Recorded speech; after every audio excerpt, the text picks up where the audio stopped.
Reading is powerful for learning anything, and particularly for learning languages. I could add reading and listening and the combination of the two. And particularly today when we have access to so much material on the internet in both audio and video and text format, the ability to manipulate the text, to mine it for words and structures and all of the things that we do at Link that became possible because of modern technology. Now, long before all of this became possible, a man named Stephen Krashen launched the idea of extensive reading. In other words, making it easier for people, for learners to read, not only in their own language, but in a language that they're learning, that a natural process of language acquisition, vocabulary acquisition would then take place, and that this was better than a more classroom-centered or teacher-centered way of improving, language learning, language acquisition results. So when it comes to reading and listening, we can talk about extensive reading, as Stephen Krashen did, or intensive reading, which I find that I often do when I start into learning a new language. So extensive reading, which Stephen Krashen was a proponent of, and Beniko Mason, a Japanese linguist and pedagogue, who is, I think, involved in the development of a Japanese version of extensive reading, which is called Tadoku, or if it includes listening, it's Tadoku Tacho, like extensive reading, extensive listening. I have always felt, even though I'm a great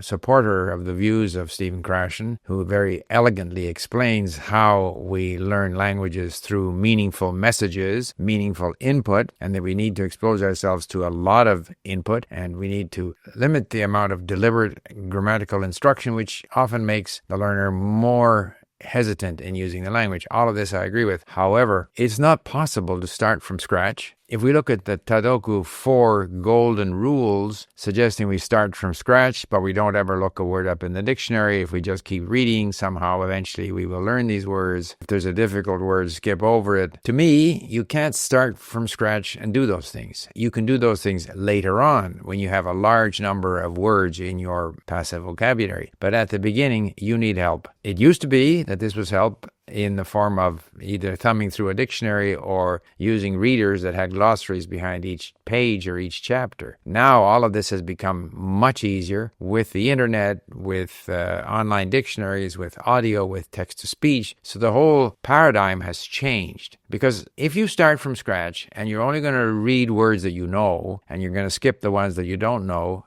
you won't be reading very challenging and interesting material. There is the suggestion there that we should read fun and easy books, in certainly the valid sense that if we do a lot of reading of words that we're already familiar with, then it'll be easier for us and we'll develop the skill of consuming a lot of written material. However, we won't expand our vocabulary, and therefore we'll be forever stuck within that limited range of vocabulary that we already have. The key to learning a language, to my mind, is to expand your passive vocabulary. So you have to push the boundaries of what you read, as we push the boundaries when we speak to people, even though we're uncomfortable and hesitant. So in that sense, when I start in a language, I'm resigned to the fact that it's going to be intensive reading. It's going to be lots of repetitive reading, lots of repetitive listening, lots of using the kind of functionality that we have at Link, sentence view, vocabulary review, listening more than once, reading more than once, all of mining the material for words and phrases. Even though I'm not sure that I'm remembering them, I'm going over them. So it's a form of varied exposure. It's a form of intensive reading. I'm not a fan of the kind of intensive reading that I see described on some of these websites that I'll leave you a link to, which has the teacher trying to teach critical thinking or trying to ask the learner to, state again what was in the story. In other words, comprehension questions. All of this kind of deliberate activity, I think, is not positive, because the goal has to be, and there I do agree with Krashen and with the proponents of extensive reading, the goal has to be to encourage the learner to enjoy reading. It's only through the enjoyment of reading that the learner will read a lot and eventually acquire all these benefits. So while I agree with Krashen that it's vital to encourage the learner to enjoy reading, therefore let the learner choose the material the learner wants to read or listen to, and enable the learner to increase their vocabulary so that they're not forever stuck in easy and supposedly fun material. I personally don't find easy material that is of no interest to me to be fun. I prefer to be in material that's a little more difficult, but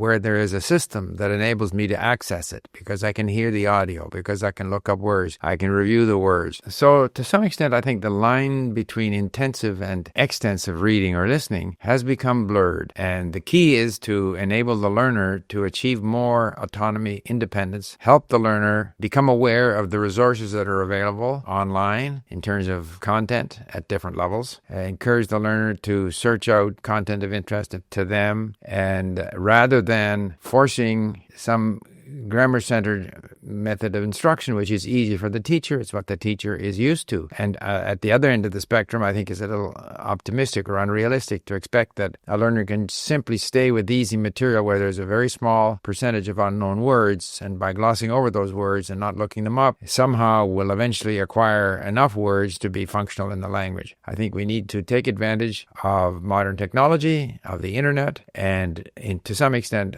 blend intensive and extensive reading and enable the learner to move back and forth, sometimes doing more intensive reading of more difficult material or more intensive reading of easy material to review what the learner has already learned, and then allowing the learner, with help from systems like LINC, to explore extensively, perhaps skipping the odd word, but at least with an opportunity to acquire vocabulary using material that is of interest to the learner. Thank you for listening.